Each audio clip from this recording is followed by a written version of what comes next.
जब पहली बार दौड़ना स्टार्ट किया तो क्या हमें डर लगा था? शायद ये बात हम सबको याद नहीं होगा, बट ये चीज़ ज़रूर याद होगा कि जब हम यार दोस्तों को छत पे से कूदते हुए, पेड़ से कूदते हुए देखते थे तो कहीं ना कहीं हम सबको डर लगता था कि पता नहीं क्या होगा कूदने के बाद। बट इन डरों को सामना करने के बाद फाइनली हम कूदते हैं। एक बार कूदने के बाद उतना हाइट से कूदने में जो डर था वो खत्म हो जाता है।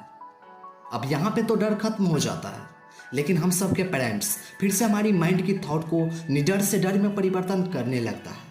बचपन से ही हम सबको सिखाने लगता है कि ये काम मत करो, ये मत करो, ये चीज़ मत करो, बढ़िया से पढ़ाई करो ताकि तुम्हें अच्छी नौकरी मिल जाए। इसमें बहुत रिस्क है, ये चीज़ मत करो, तुम्हारे पास कुछ नहीं है, तुम एक गरीब का बेटा हो, और न जाने कई तरह की बातें करते रहते हैं। इन चीज़ों से हमारी माइंड सेट बदलने लगता है, और जहाँ डर ना लगने का भी बात हो वहाँ पे भी डर लगने लगता है। ऐसे तो हम बच्चों को किसी भी चीज़ से डर नहीं लगता है। बालक सब नटखट होते हैं, वो स्नेक को भी हाथ से पकड़ लेता है क्योंकि इसको पता ही नहीं रहता है इसके काटने के बाद क्या होता है, ये कितना विषैला होता है। ज़्यादातर बच्चों ये सुनते सुनते डर का शिकार हो जाते हैं।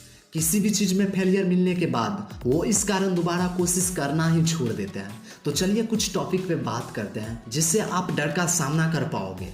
फर्स्ट नंबर पे है कि डर से बाहर कैसे निकले। सबसे पहले बात आता है, अगर आप डर से डर गए तो कुछ बड़ा नहीं कर पाओगे, क्योंकि आपको बड़ा एम्पायर खड़ा करना है, कुछ उखाड़ना है लाइफ में, तो आपको अंदर की डर से जीतना होगा।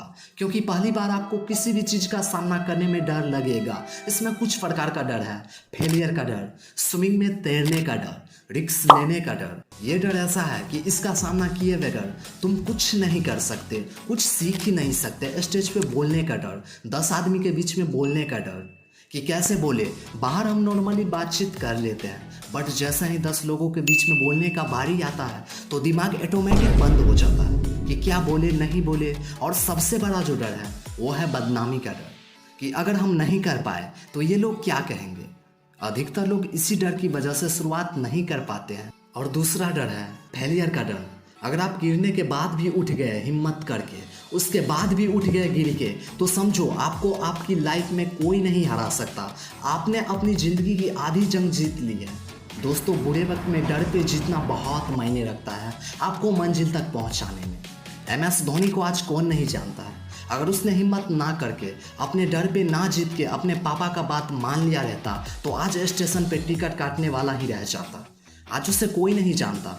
उसने बहुत बड़ा रिस्क लिया ज़िंदगी में, अपने डर पे जीता। अगर आज भी कोई आपको कह देगा सरकारी जॉब छोड़कर बिजनेस करो या कुछ और करो, तो साला फट के दरवाज़ा लग जाएगा। भले ही आपको उस जॉब में पैसे की तंगी आ रहा हो, लेकिन आप ऐसा नहीं करने वाले। थर्ड नंबर पे है, कमज़ोर बन के जियोगे तो हमेशा दबाए जाओगे। ये आज के युग की यही परंपरा है, इसलिए खुद पे ध्यान दो, क्योंकि आज आपकी साल या 5 साल की मेहनत आपको जिंदगी भर के लिए रईस बना देगा। जानते हो, आज ठेले वाले की गलती ना भी हो तब पर भी लोग उसे सुना देते हैं, लेकिन मजाल है कि कोई मर्सिडीज या रेंज रोवर में जा रहा है तो उसे कोई सुना पाएगा, नहीं सुना पाएगा। आज की डेट में यही सच है, और ये मेरी आंखों की देखी घटना है। एक गार्ड जो कि बूढ़ा था, उसे डर था कि कहीं कोई हमें नौकरी से ना निकाल दे, और इसका फायदा उठाकर दूसरे गार्ड उसे धमकाकर मारकर जैसा उसको बोलता वैसा ही उसको करना पड़ता था, बस एक डर की वजह से।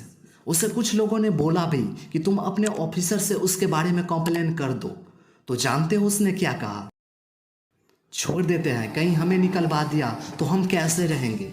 यही डर है जो इंसान को मजबूर कर देता है, जीने पे विवश कर देता है। अगर उसने जरा सी हिम्मत करके अपने ऑफिसर को कंप्लेन कर दिया रहता तो सताने वाले का बैंड बज जाता। 4 नंबर पे है, अगर जीना है तो जीतना पड़ेगा, अंदर की दुनिया हो या फिर बाहर की दुनिया से। हर सिचुएशन में डर आपको सताएगा, लेकिन जरा सी हिम्मत ही आपको एक नई रास्ता दिखाएगा। इस दुनिया में जीने के लिए 3 चीज़ चाहिए ही चाहिए, पैसा, पावर और बुद्धि। ये तीनों चीज़ आपको हर सिचुएशन में कामयाब बनाएगा। KGF मूवी में एक डायलॉग है कि मैं हमेशा जंग टालने की कोशिश करता हूँ, अगर जंग हुई तो जीतूंगा मैं। So thank you. मैं जुबेद अजूबे से आप सभी के सपनों को दिल से सपोर्ट करता हूँ, एंड आगे भी इसी तरह से करता रहूँगा। जय हिंद, वंदे मातरम।